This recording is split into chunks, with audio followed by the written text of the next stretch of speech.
Hi students, I hope you are all doing good and safe.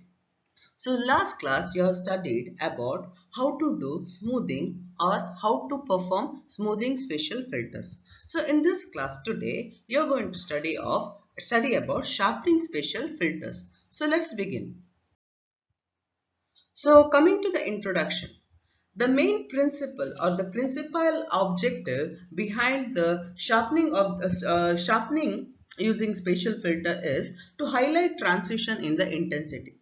See, can you recall that when you had studied about smoothing spatial filters, we are trying to blur the image, right? Or we are trying to average. So the edge or the transitions, we are going to make it less sharp. So this is like the opposite of that, wherein we are trying to highlight the transition in the intensities.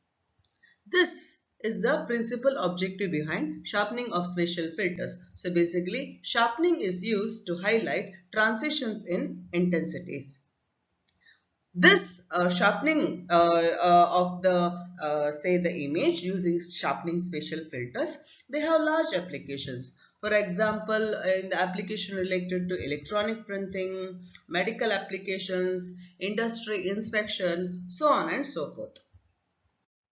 If you remember this averaging or what you studied in smoothing, so it is more of additioning, averaging, etc. So basically averaging, if it is analogous to integration, sharpening is analogous to spatial differentiation. So here we can tell in terms of differentiation if it is in, like if we are considering the continuous domain. Okay, so fundamentally the strength of response of the derivative operation. So we can speak in terms of differentiation, or in discrete domain we can speak in terms of derivative, or in basically in the digital domain. So the strength of the response, what is the response? So I have an input, say image, I apply the sharpening and I get the response. Response is nothing but the output. So the strength of the response or the strength of the output of a derivative operation, basically it is proportional to the degree of intensity of discontinuity present in the images.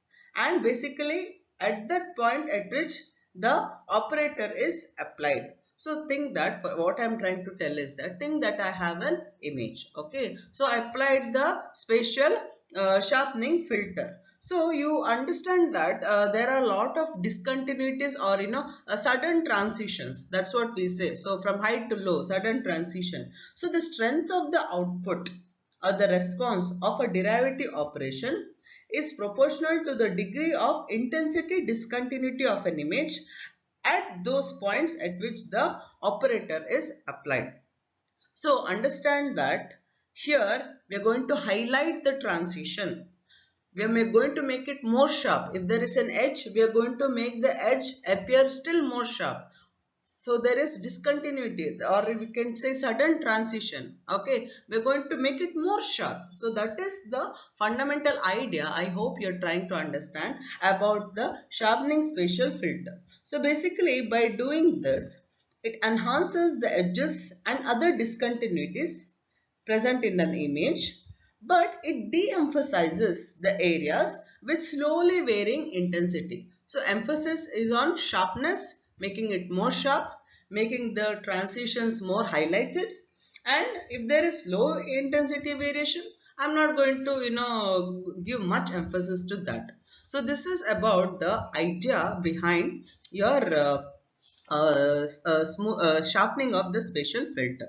So if we see the foundation, how to this sharpening spatial filter came into existence. So the foundation lies in the first order and the second order derivatives.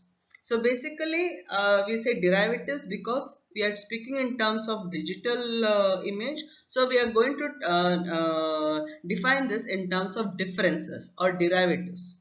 So we will be studying mainly about the first order and second order derivatives.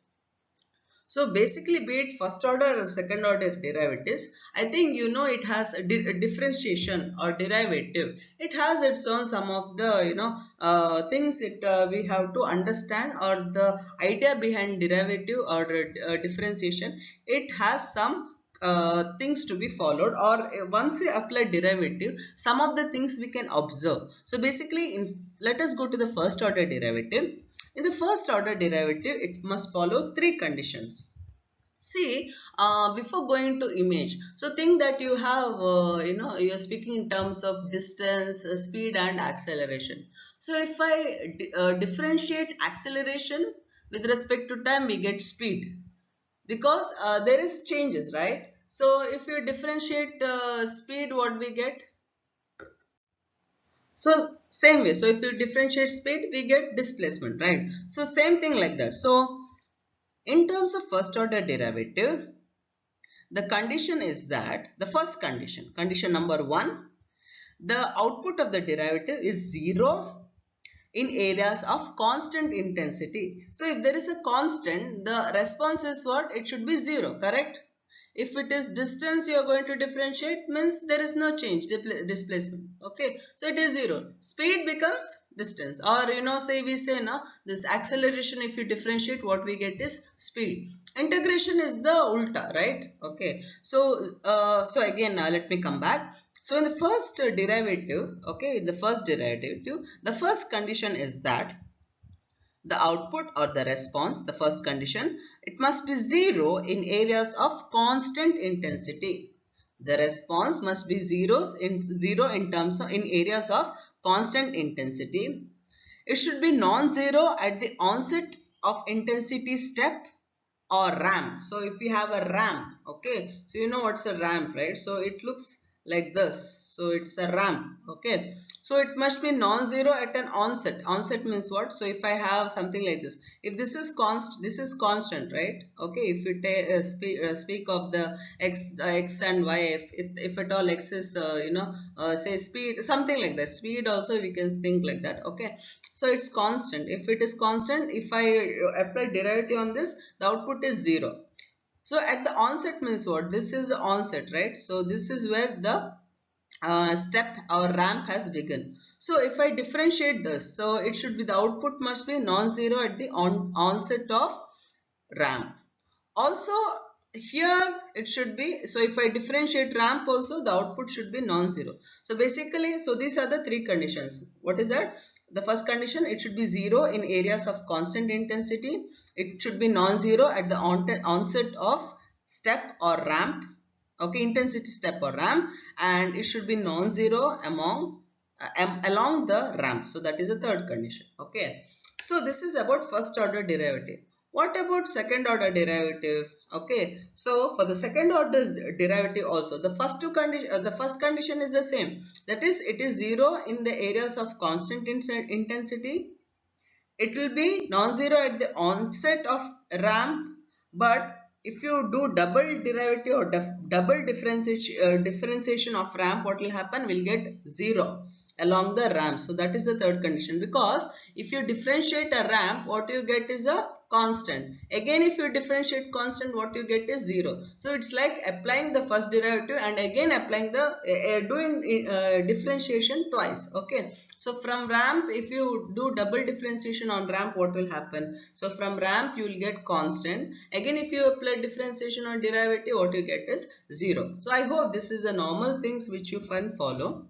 So just you should understand that these are something like observations, or we can also say it as the conditions. So basically, to strengthen the idea what I have told till now, okay. So the sharpening filters, they are based on computing spatial derivatives of an image. So we are still in the spatial domain, you remember. So we are applying spatial derivatives to an image. Okay. So usually, as usual, before we go into the image, let us try to understand how it is in the one-dimensional function f of x. Okay. So think that there is f of x. So the first order derivative of a one-dimensional function f of x is defined by dou f. Of course, here if whether you do partial derivative or full derivative, it is only one variable x. So it is same as doing complete derivative. But if you're going to if it is two dimensional, that is if it depends on two functions, that two variables, say x and y, so then we can differentiate with respect to one variable keeping other as constant, and differentiate the other variable keeping the first variable as constant. But though just for sake of extending the same definition to second two dimensional function, even in the first order derivative we have taken it as partial differentiation. Okay, or you can write it as df by dx also, it is the same because it is only one variable is there. So dou f by dou x is given by f of x plus 1 minus f of x. Okay, so that is why it's called as the difference or derivative. Okay, so dou f by dou x of course is f of x plus 1 minus f of x. So you go one ahead and with itself, so you subtract that. What is second order derivative? This you have to understand. So dou square f by dou x square is f of x plus 1 plus f of x minus 1. So that is one ahead, one before, and 2 times. So this is adding. The first two things are adding, and you're subtracting from 2 times of f of x. So take the front, back, okay, one ahead, one before. Okay, add them and subtract it by the present, that is minus 2 into f of x. But when it comes to first order derivative, f of x plus 1 minus f of x. So this is one, this is a figure wherein you can understand, just to give you a general understanding of what is meant by derivative. So what you see here, okay, so you can see here, so what is marked, in a square dot, so that is the data point. So what you see in the figure A, so think that, this is a one dimensional signal, discrete signal. So you can see some points. So the here, what you see is a constant intensity, here also constant intensity. So it's going something like this, coming down like this, going like this, then going like this, going like this. Okay, so you can see that this one point is circled because there is a sudden intensity transition. Okay, so something like the onset of the ramp. So I told, no, this is first condition wherein it is constant. So if I apply a differentiation or derivative on this, the output should be 0. So then you have transition, then you have the ramp, again you have the transition, constant, transition, ramp, transition, constant. Okay, so these values of this is called as a scan line. So it's a section of a horizontal scan line from an image. Okay, so one scan, one line, one horizontal scan. Okay, image, it is two dimensional, but if I take one horizontal scan from left to right of one row, so think that these are the values I have. Okay, so what you have here is that these are the values of the scan line. That is the first, you can see, so many data points. So these are the values. So 6, 6, 6, 6, 5, because there is a change. 5, 4, 3, 2, 1 reducing. Then again it is constantly 1. I think you can observe this value. Then it is 6, 6, 6, 6 like that. Okay. So now what I am doing is I am applying the first derivative. What is first derivative? Remember, dou f by dou x, f of x plus 1 minus f of x, correct? So first value cannot take. So what is this happening? So 6 minus 6 is 0. Okay, so if this is the x position, f of x plus 1 is again 6, f of x minus f of x 6 also 6. So 6 minus 6, 0. So again 6 minus 6, again it is 0. Then you have 5 minus 6, so it is minus 1. Again 4 minus 5, that is minus 1. 3 minus 4, minus 1. So on like that, I think you can see. 1 minus 1, 0. Where it is constant, so if you apply the first derivative, the values are 0. So this is observed, the three conditions I told, no? So if it is constant, during that time it will be 0. When there is a transition, it will be non-zero. Again, when there is a constant, there is 0. Even when there is a ramp, it is non-zero. So if it is a constant only, it is 0 when you're taking the first derivative. When the onset of the ramp and during the ramp, the first derivative is non-zero. Okay, but if you take second derivative, what is second derivative? F of x plus 1 plus f of x minus 1 minus 2 into f of x. So now take the original, the values of the scan line, and perform this.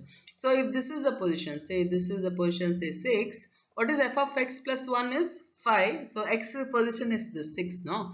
F plus 1 is 5. So 5 plus, so f of x plus 1, and then f of x minus 1. So 6 plus 5 is 11, correct? So 6 plus 5 is 11. 11 minus 2 times 16, 2 times 6. So 11 minus 12, correct? That is minus 1. Here minus 1. So if you take this as the position, no? So it is 6 plus 6. 6 plus 6 is 12. 12 minus 2 times 6, that is 12 minus 12, that is 0. So you apply that just that formula. So what, so because of that, so mathematically that is the formula. But what are we observing? If even if it is constant, it is 0. Even when there is an onset, it is non-zero. And when there is an onset of intensity transition, you can see here. So when there is an onset, that is, it came as 0. I have put red now. So 0 0 minus 1, then it is 0 0 0. So when there is an onset, so when there is change, when there is a transition, there is no, the value is minus 1, or there is a, there it is a non-zero value. Again in the ramp also it is 0. In the first order derivative, in the slope, if there is a slope, it is non-zero, a constant slope. But in second derivative it is 0. Again only in the transition, when there is a change, sudden change, only that time it is 0. So the same thing we are plotting. So the first figure is the section where the values are plotted. Okay, the second is actually the second figure shows the values of the scanline and the first and second derivative. Now you just plot the derivative. Okay, so the first derivative is marked with the small dot, and the second derivative is marked with the box. Okay, sometimes the first and second derivative will coincide. Where is that? When it is a constant, it will coincide, and there is a intensity transition, the value need not coincide, it depends on the value, but it is non-zero. So for a constant it is non-zero, and for a second order derivative even the transition is constant it is 0, transition it is non-zero for both first and second order derivative. The main difference between the first and the second order derivative is the values, and also it is, the only thing is, in the first order derivative, during the ramp it is non-zero, but in the second order derivative, during the ramp it is 0. So you just plot. Okay, you can see some, you can observe, I wanted to observe, there could be some, zero crossing happening when you're changing from, suddenly from, constant to an intensity transition to again a step, and then to an intensity transition. You can see some zero order crossings and all. So I want you yourself to, I have told so many things, things. With this you can understand how the zero crossing happens. So you can see here the value is 0, then the value is minus 1 for the first order derivative, then again so it is remaining minus 1 for some time. So the chuki dot is the first order derivative, the blue chuki. Okay, so it is what you see in the first order derivative is going like this, going like this, again it's going like this. Okay, so then it again it is coming to 0. When there is a constant, the value is 0. So when the slope is changing from negative to positive, of course even the value also changes in the first order derivative, but the second order derivative you can see some change. For example, the zero order crossing, zero crossing means what? It is changing from positive to negative or negative to positive, so it is crossing the 0. So that is happening here. So I just wanted to observe that in the second order derivative. So with this little understanding, you have a small homework. So you have to find the, just a 2 sentence, you have to actually summarize it this way. So one is the advantage of second order derivative, especially when it comes to image processing over the first order derivative. So you need to understand this. Okay. And one more is why are we stressing so much on zero crossing, or what is the importance of zero crossing? So this too you have to write it down in your notebook. So I'll ask the answer. Okay, so sometime. So we are going to mainly focus on second order derivative. Okay, so we are going to use second order derivative for enhancement, and this second order derivative is known as the Laplacian operator, or we say it as the application of Laplacian method. So one thing you should understand, so though it looks like square, okay, so it's still a linear operation. Why? So I hope you know that differentiation is a linear operation, correct? So you are doing first order differentiation, on that you do one more second order differentiation. So what you get are the outputs, the response is linear, right? So you're converting something which is non-linear to linear, or basically the operation also, the operator what you apply, it's a linear operator. Okay. So finding the two-dimensional Laplacian, or the the two-dimensional Laplacian operator for continuous function. So let f be a continuous function. So we can write it as, so del square f. So this operator, so Laplacian of f, we can call it as a Laplacian of f is equal to dou square f by dou x square plus dou square f by dou y square. So what is this? We're double differentiating f with respect to x and double differentiating f with respect to y. It's a very simple differentiation operation, nothing so big. Okay, it's a very simple operation. So Laplacian is actually a linear operator. So what is our dou square f by dou x square? You remember? Where a different. So remember now it's a two-dimensional function, that is f. It is x comma y. Remember, you have an image which is it has two spatial coordinates, which are there x comma y. So dou square f by dou x square. Okay. So x with respect to x we are doing. So y will keep it as a constant. So f of x plus 1 comma y plus f of x minus 1 comma y. It's a double differentiation. So f of x plus 1 minus 1 minus 2 times f of x comma y. So y we are not changing because y is kept constant. We are doing partial differentiation with respect to x. So same we do with respect to y. So it is f of x you keep constant. So y plus 1, y minus 1. So 1 front, 1 ahead, behind, and minus 2 times f of x comma y. I hope you remember, if you're taking, an image, and usually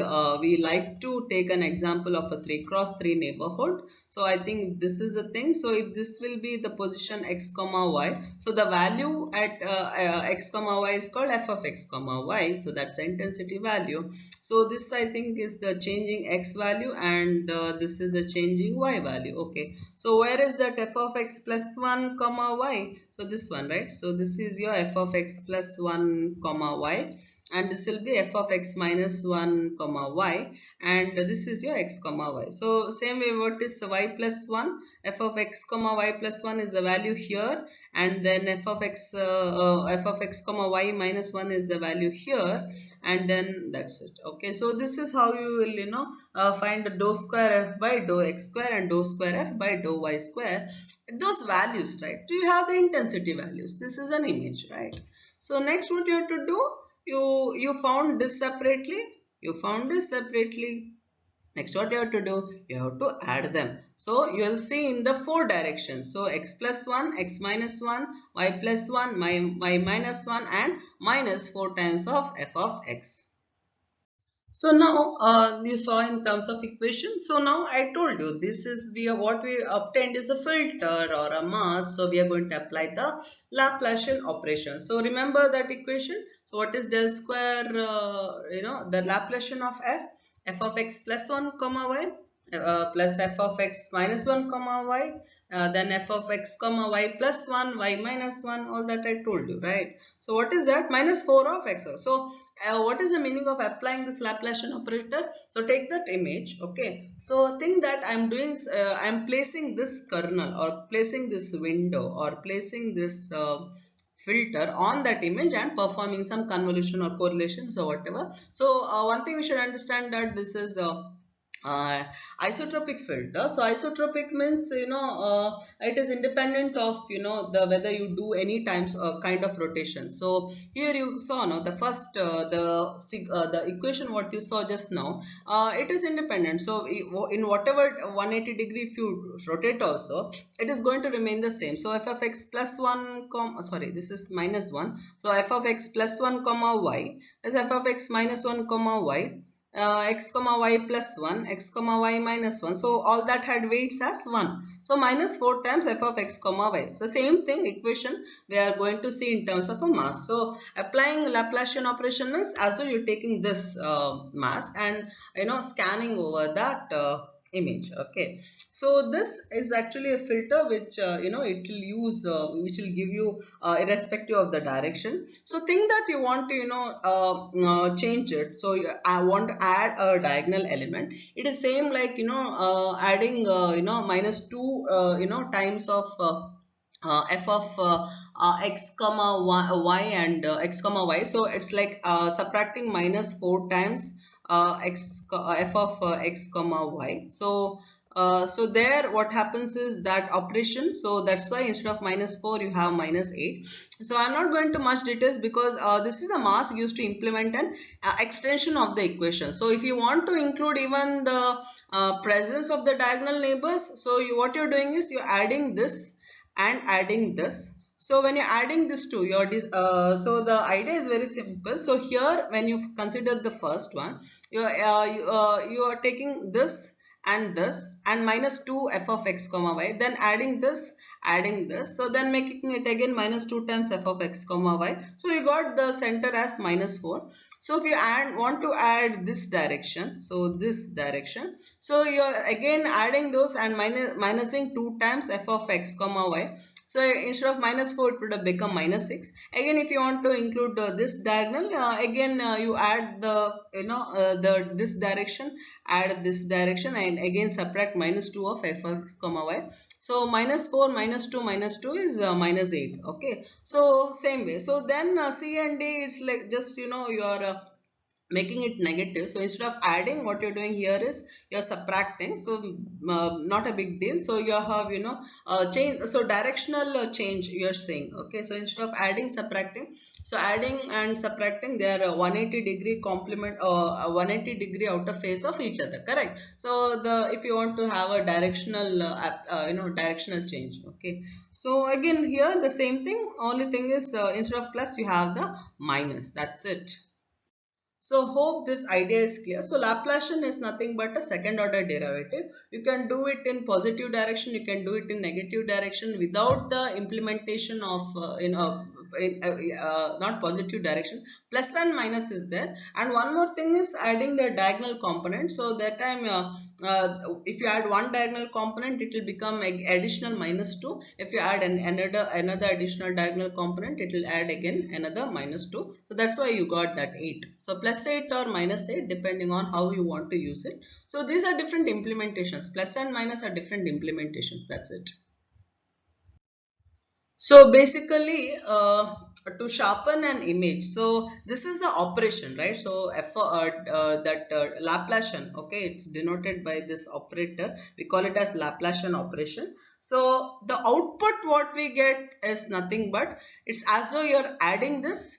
So if the coefficient of the Laplacian mask is negative, it is like that's what it's like subtraction. If the other one, it is addition. So output will be take the original f of x comma y and applying that Laplacian mask. So if the center coefficient is negative, it's as though you're subtracting. If the center coefficient is positive, it's as though you're adding. So how to sharpen or how to do the sharpening using a filter or a spatial filter? So usually we go for the Laplacian operator, which is a second order derivative. So basically the Laplacian of an image is like the Laplacian. So find the Laplacian, you add it or subtract. So basically the usual thing is it is subtraction because the center of the Laplacian mask is negative. So let's take an example.